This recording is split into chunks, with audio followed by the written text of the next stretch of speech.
I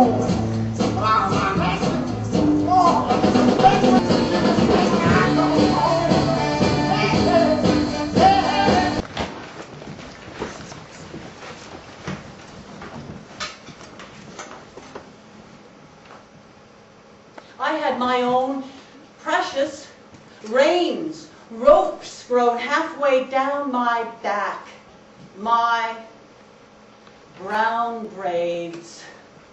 These snug, tight, woven cords of hair tied me securely to a childhood.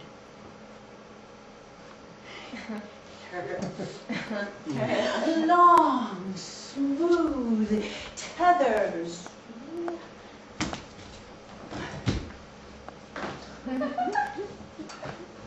My mother would comb my long, straight hair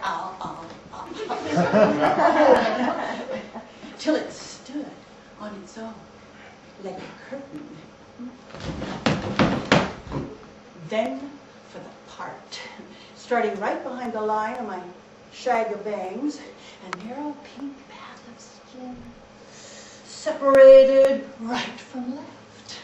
I held one tuft as she jerked to the opposite side, strand across strand, as tight as I could bear it, thick behind my ears, then thin and thinner, caught with a rubber band, which I expertly banded with, which I expertly held till just the right second, and she expertly banded with just the right leftover paintbrush at the end.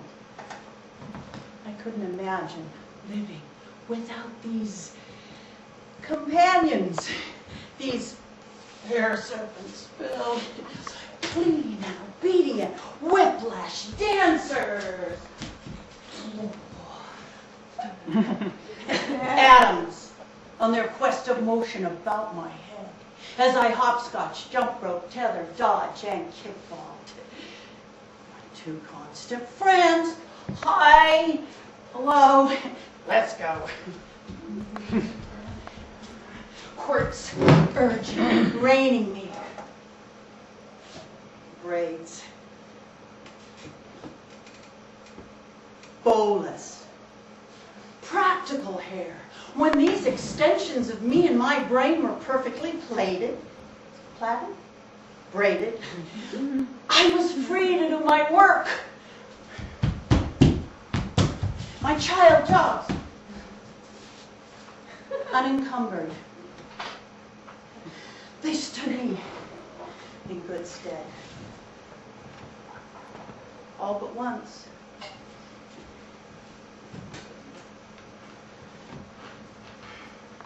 One day, in the 5th grade, my braids became just too tempting for Frank. He grabbed one and held on. Now, these being so me, I didn't find it cute. One's practical tools are not to be messed with.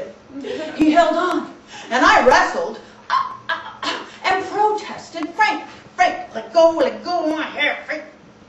Until the cork, the bottom, where the 1, 2, 3 parts barely meet, but still make the undulating curves over and over, until the end of my left braid exploded.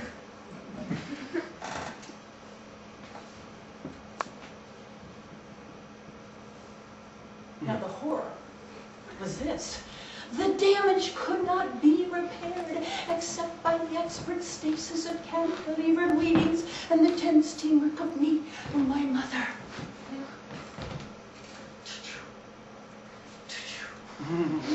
The day was only at noon. My house was down the hill 1,000 miles, and I couldn't fix my own hair. Nobody ever taught me how to braid. No. I went to the bathroom. I looked in the mirror. Oh, my perfect every hair in place was ruined on one side. Stop unraveling. I had to bandage the end halfway up the wounded tuft. Hair bleeding out from my inexpert aid. Oh, the rest of the day. Ugh. And I hated Frank.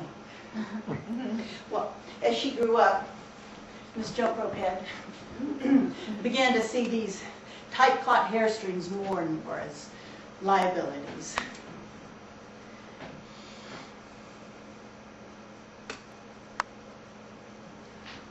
Razor sharp, blunt bangs and 2 tendrils with a spray of toothbrush at each end saw their end when I entered junior high.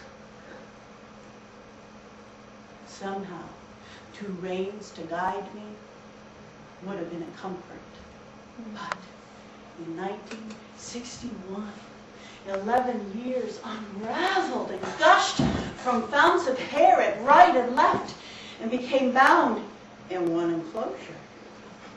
I dropped the reins and became the pony.